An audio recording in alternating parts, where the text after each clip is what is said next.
Alright, so this next section is called my anime slash hobby section in general. So here we go.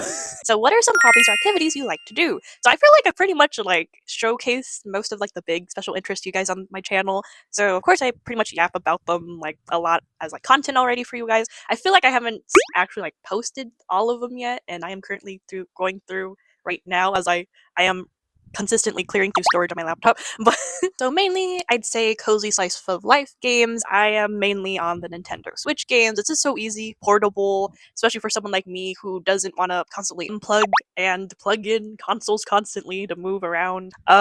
However, if it is a type of game that has really good like storyline, like plot and everything, like I will be totally into that. So for instance, I just recently got in the recent years, like I think it was like pandemic or right before, I got into like Fire Emblem Three Houses. That game is peak, by the way. You better play it. All I'm saying. So FE3H, and then I think I played the recent one. It was Fire Emblem Engage. Of course, I played. Oh my goodness, like some other random like anime fighting games, like My Hero one on the Switch. I forgot what it's called. Gosh darn. And of course, Animal Crossing for cozy life, and Hello Kitty Island Adventure. I love that game. I feel so bad. I bought the DLC for it. I only played a couple of days because you had to keep coming back and forth just to unlock the levels with Kogimon. But anyway, as for anime right now, guys, my ultimate anime, especially last year, you guys have definitely seen multiple times my channel, probably with my very few anime videos I make, is The Fragrant Flower Blooms with Dignity. I love that.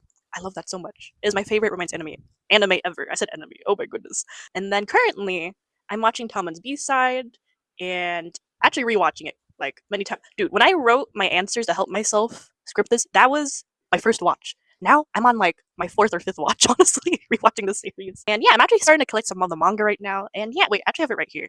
This my bias, guys, is Rintaro. Bro, that's a pattern. All the Rintaros I know, guys. They're so cool. Like, yeah, I love this very derpy anime. And actually looking into this, like, connect this. I was actually a really big like K-pop stan back in my teenage days. Actually, that was like half my life ago. So I think I started. Oh no, I feel like I was like 15. So I was super duper into like BTS. I went to like 4 or 5 of their concerts and like many other K-pop groups concerts. I got 7. I've been to Monsta X and Astro. Like, oh my goodness, now I need to go to a girl group concert. But nowadays, I'm more of a casual stan. So honestly, I feel like I loop between anime or K-pop for the most part. But right now, nowadays, at least the last few couple years since I became like an adult, you know, in like college and everything, I just naturally gravitated towards anime. So I mean, I'm going to the Monsta X concert later this year, so there's my little dose of K-pop. Otherwise, now I'm more tame. Who knows? Maybe I'll do some more like videos on anime or K-pop. So we'll see. Oh, I must say, my bad. I totally forgot. But Demon Slayer is like the one shonen anime I am currently still following up with because I loved reading the manga. Oh my gosh, it's gonna make me cry every single movie, isn't it? And actually, I totally forgot. I put this also, but I'm also very heavily into like J fashion or J beauty. Personally, though, I'm not buying anything like physically for me to wear. Like for instance, this is just from like GU in Japan. Like, but it's very cute, very comfy, and like stylish. But I'm really much into that space and J beauty. I have so much like can make products now, guys. And you guys let me know if you'd like to see a haul. I have a couple like footage of B-rolls of like little hauls of when I came back from Japan with all the products. But you let me know. By the way, technically, now I think about it, I feel like traveling's a hobby too, but only when I have money, which is relatable, right? But yeah, so I want to go back to Japan too and like everyone else visit my motherland. Good times. Anyway, technically also cosplay. I guess that's a hobby, but I like casually cosplay because I like to save my money. I can't so I have to use hundreds of dollars per outfit, so no. And actually, wait, I have a lot of hobbies actually. But they're all kind of like related in the nerdy space. But I also really like doing like K-pop dances, dude. I love doing like girl group dances because BTS dances I could not do. They are so talented. They're such talented dancers. I can't keep up with them. But their songs slap. They eat. But anyways, moving on. Ooh, is the flip side. So what's a hobby or activity you haven't done but want to try? So, alright guys, I gotta confess something.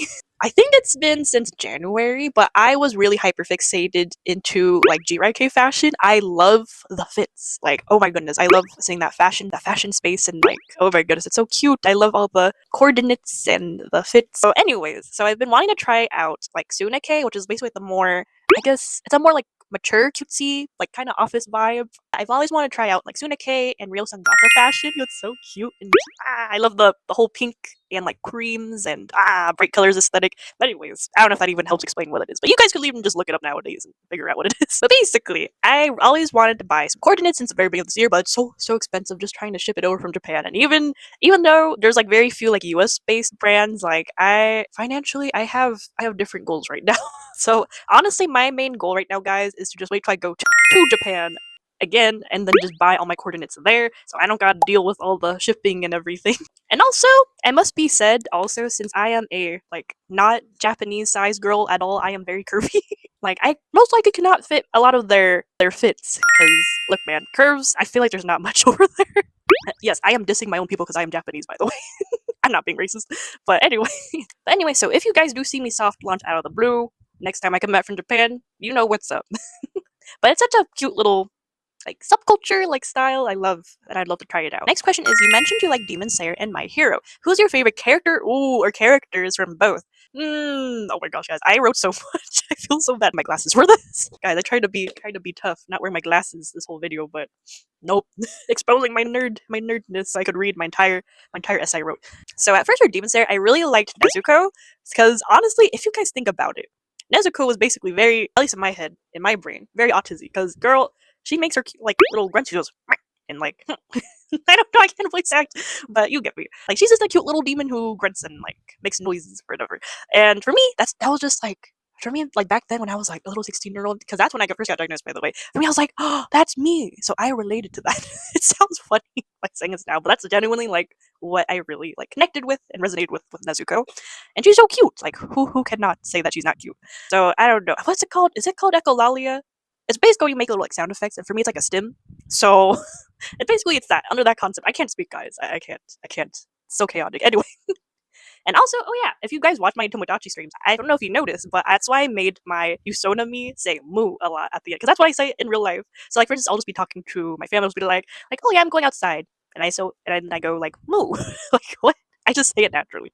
But anyways, I feel like as I read the manga and I got to know the other characters, oh my goodness. Okay, of course I'd say Tandro, best kind older bro ever. Like, oh my god. Okay, I know he's like a bit. He might be seen like as too flat because he's just like the people's guy, you know. He's super perfect, kind-hearted. I don't know everything. Honestly, I feel like that was an era. Just like the turn of shonen protagonists, being soft boys. So like Deku, and then there's Tanjiro after, or at the same time. I have to look it up again. But yeah. Anyways, yeah, soft boys we love. Anyway, but now I'd have to say my current like favorite Demon Slayer character. It has to be Mitsuri, because girl, she is so relatable for me.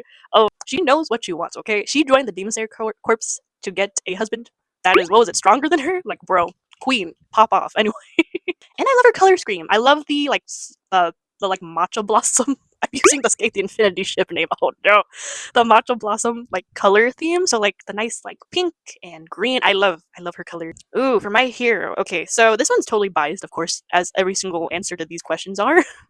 But my favorite My Hero character has to be Jiro, because she was my first ever cosplay also, and she's so funny. She's so chill. Girl, she could play all her instruments, she could sing. I can't sing, but I must say I can a lot with her too. So she was also my very first cosplay. I cosplayed her with my sister who cosplayed Momo. I think it was 2016 or 2015 Anime Expo, and it's super funny, by the way. For those of you who are curious, I actually ended up being in one of the, I don't know if it's a trash taste person's, if it's in a trash taste vlog, but like before they became trash taste, but it's in one of those old OG like anime YouTuber like vlogs at AX that I'm actually in it. But anyways, don't look for it, but I must say it was a random funny moment that I have to mention. I'm somewhere in the internet. I think it was Joey's though. But I don't know, it's just funny to see, but don't look at me. I don't know. And the last question of this section is, are you going to Anime Expo this year? Oh, this ties in perfectly actually. Are you going to AX this year? And if so, what will you go as if you aren't going as Lilia Vanrouge? Ooh, man. And technically I answered and touched on this in this question in my podcast video in how to enjoy your hobbies as a fangirl video. But basically to sum it up, I will most likely not be going to AX this year, because honestly I am just much rather save and concentrate my saving into a future Japan trip now, because now I know the value, guys, of US yen, and you could buy so much official merch, guys, for way cheap. And also I feel like twist merch is just so hard to come by here in the States. It's like, honestly, like especially after like traveling there, I think it's for me at least. I love of course supporting like other small businesses as a small business owner myself now. But now I'm like, man, if I go to Japan, I go big, I go home. Go big or go home. What? Where I just want to go ham there instead of, well, first off, another point I do want to say is the entrance fee nowadays for conventions. It's so saddening that like much of budgeting for just that portion alone is like $100 to $200 for AX, guys. As you've seen in my financial breakdown for that video, AX now is like $180. like after taxes and everything. It is not it. So yeah, unfortunately, I most likely will not be going to AX this year. But if I were to go, oh my gosh, if I theoreticals here. If I were to go and if I wasn't going as Lilia's dorm outfit, I would honestly want to cosplay either. Oh my gosh, I wanted to try out one of the tall dudes. So I wanted to be either Malleus, Idiot, or Vil. But honestly, I feel like I could do Vil. Totally random. But I feel like I'd need like the eyebrow patches they use to cover it because I have really thick brows. But anyway. Oh, actually, at the very least, unless there's something super duper enticing, then I'll bite the bullet and I'll just buy a one day ticket maybe.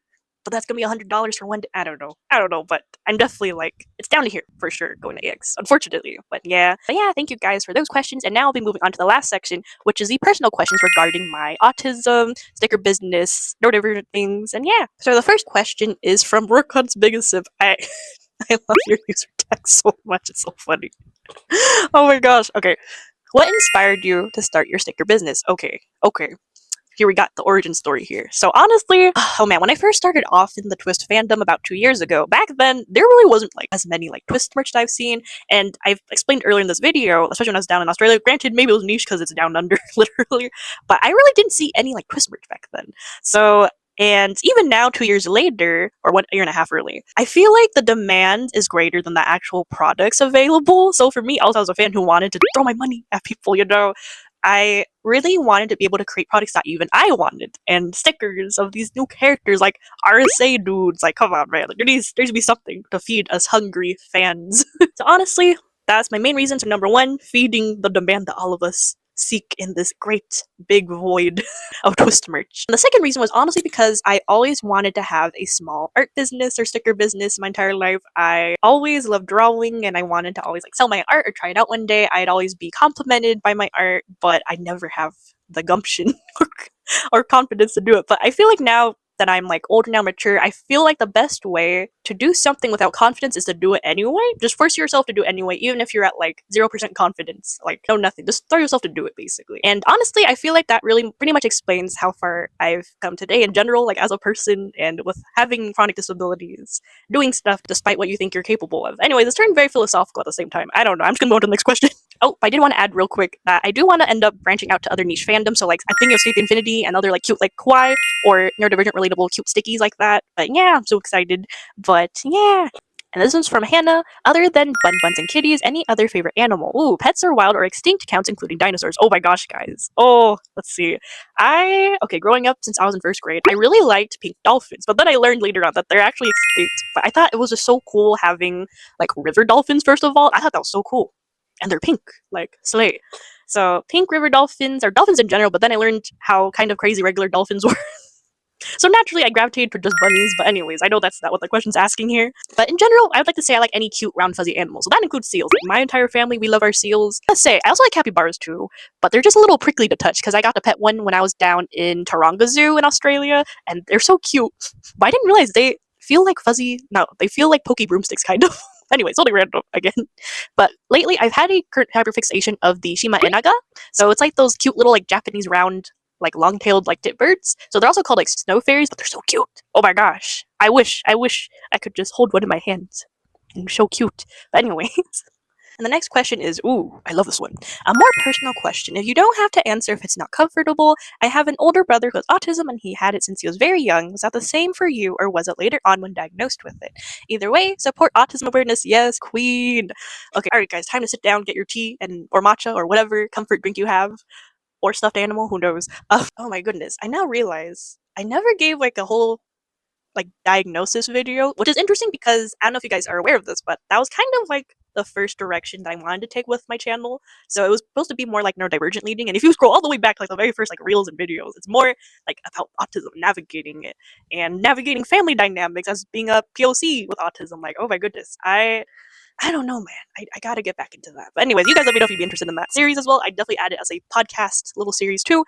But I was very late. Well, actually nowadays it's considered early because of how terrible our assessment systems are just for diagnosing specifically women with autism. So I got diagnosed at 16, which is very well until you're K-12 at the very least, I will say. So the only reason why I got diagnosed was because they realized, oh, that AP student athlete is starting to fail for once, like, huh? And I'm not going to get into the details as to why I started failing, because that's more like extra lore that I will reveal another time. Maybe another Q&A video in the future. Yeah, so it was at 16, and it was very eye-opening. Also a lot of grief in that sense, of course, because your entire life you thought like, oh, like why does everything seem so much harder than all these people around me? Like, huh. But the entire time people thought I was capable and fine, therefore like I must not have any disabilities or anything. When in reality, I thought I was always just chronically depressed and had anxiety in general. But nope, I had autism.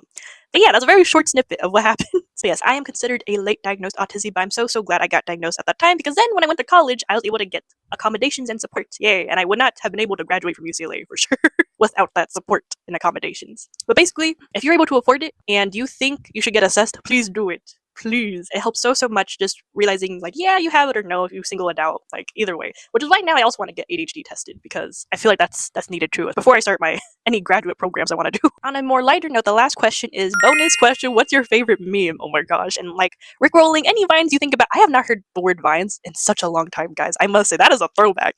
Any vines you think about, images, GIFs, they count. Honestly, I really like that like Elmo meme. I think it's a GIF, but it's the one. It's like the Elmo Rise one where he's just like, oh my gosh. I don't know. But otherwise, in general, I like to use a lot of cute ones, like bunnies and cat gifs of being cute or mischievous. But yeah. But yeah, that was all the questions, guys. Thank you guys so much. It was so much fun. Like, oh my goodness. I love yapping about all my hyperfixations and about myself. And hopefully it helps you guys get to know about me as well. In the future, I do want to eventually touch upon many of the special interests I may not have touched upon in my content as much, like J fashion and all these other hyperfixations I mentioned earlier. But yeah, so stay tuned if that just randomly comes about. Who knows? If Twist runs out or something, because that's just my current hyperfixation binge to go to every 2 seconds. But yeah, otherwise, I do want to add something real quick that's a little more personal, but it really means a lot to me that you guys are here and watch my funny content and what other chaotic twist dreams and everything. And especially because I do have autism and I've dealt with depression and anxiety for most of my life, I never imagined that I'd have such a big, cute, cozy community that I'd have today. And thank you guys so much. Honestly, whenever I do make content, just like putting myself out there has been a really big step for me. Like every single time I do a new reel or video, even today, like it gives me that part still stresses me out in a weird way. But I am so happy when I do push myself, even with again, like I mentioned before, doing it at even 0% confidence is doing it. It helps so much because then I see comments from you guys, and I'm so thankful, and I'm so happy reading your guys' comments saying how you love my content or my drawings and whatnot. But yeah. So anyways, basically, trying to go back to the other point. For even despite having this many disabilities, I for a very long time when I didn't start YouTube like way before, I felt like someone like me definitely should not be on the internet for this many disabilities. There's not any like curated perfection or perfect like I don't even know like streamer personality or persona I could put on when it's just me and you guys don't be being chaotic and unfiltered as I am. So basically the fact that you guys are here and supporting me as I am, it generally means a lot. But yeah, even if you are just here for just the Twist merch hauls and content as you could see here, I mean, I still appreciate you being here.